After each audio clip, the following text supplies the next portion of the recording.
जय श्री राधे।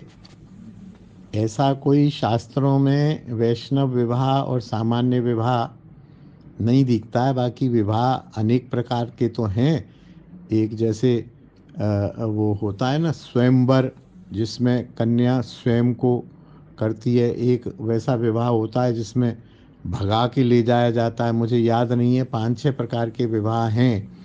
उनमें वैष्णव विवाह की चर्चा नहीं है, क्योंकि विवाह तो वैष्णव विवाह ही होता है। लेकिन फिर भी आज समय की आवश्यकता है इसके अंतर को समझने की। जो सामान्य विवाह होता है वो लौकिक लोग करते हैं, और क्षमा सहित कह रहा हूँ कि भोग के लिए एक स्त्री और स्त्री को एक पुरुष की आवश्यकता की पूर्ति के लिए होता है। सामाजिक रूप से ये एक स्त्री पुरुष के सम्मिलन का लाइसेंस है विवाह। वही लड़की वही लड़का बिना विवाह के यदि मिलते हैं, शारीरिक संबंध करते हैं, तो अपराध है। और वही लड़का वही लड़की विवाह करके यदि शारीरिक संबंध स्थापित करते हैं तो लाइसेंसी हैं। समाज उनको अनुमति देता है। ये समाज की एक व्यवस्था है विवाह।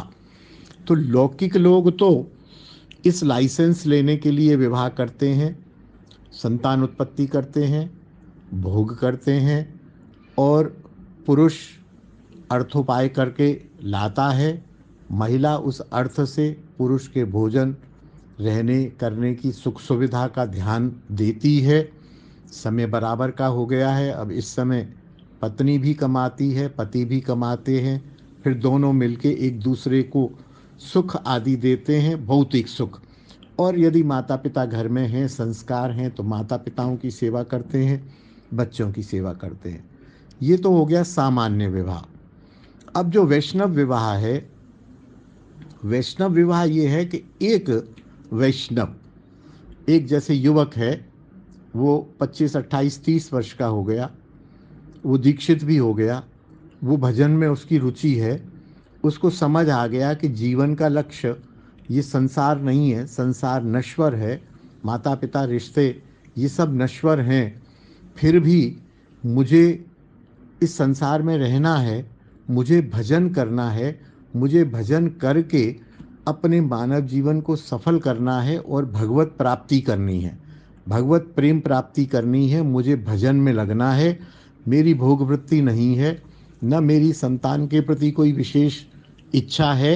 हाँ, संतान हो भी तो वो वैष्णव संतान हो, वो भी भक्त हो। जननी जने तो भक्त जन, के दाता के सूर, नहीं तो जननी बांझ रहे, वृथा गंवावे नूर। तो वो ऐसी संतान की कल्पना करता है। और वैष्णव तो दाता और सूर की भी नहीं करता है। जननी जने तो भक्त जन, वो भक्त की कामना करता है संतान के रूप में। ऐसी ही कुछ लड़कियां जो किसी संस्कारवश किसी संत सद्गुरु की कृपा से भजन में लग गईं, और उन्हें ये समझ आ गया कि भजन ही जीवन का लक्ष्य है, मानव जीवन का, तो वो दोनों जब विवाह करते हैं, उन दोनों के विवाह का लक्ष्य भगवत प्राप्ति होता है। और वो सात्विकता से रहते हुए, अध्यात्म के नियमों का पालन करते हुए, भजन करते हुए, सत्संग करते हुए, दीक्षा लेके नाम जप करते हुए, विग्रह पूजा करते हुए जब भगवत प्राप्ति के मार्ग पर चलते हैं, तो वह वैष्णव विवाह कहलाता है। और वैष्णव विवाह में यदि उद्देश्य भगवत भक्ति है तो जाति पाति पूछे नहीं कोई, हरि को भजे सो हरि का होई। यहाँ पर वर्ण और आश्रम धर्म को भी तिलांजलि दी जा सकती है। ब्राह्मण का विवाह क्षत्रिय लड़की से, क्षत्रिय लड़की का विवाह ब्राह्मण से, अथवा किसी भी जाति से, यदि उद्देश्य भगवत भक्ति। आप क्षमा करना, मतलब इस बात को बहुत आवश्यक पॉइंट टू बी नोटेड है।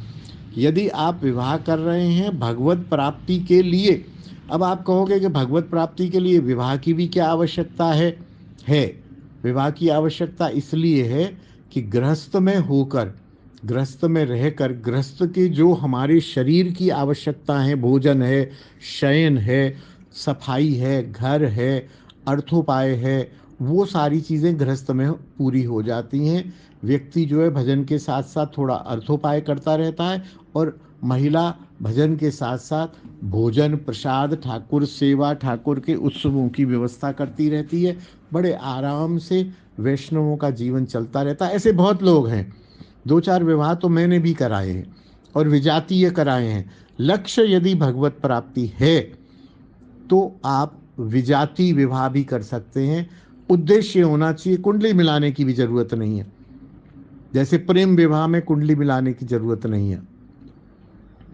तो उस विवाह में न कुंडली मिलाएं, न जाति देखें, और वैष्णव विवाह करें। उद्देश्य विशुद्ध रूप से ईमानदारी से, नहीं तो ये एक कलंक हो जाएगा समाज पर।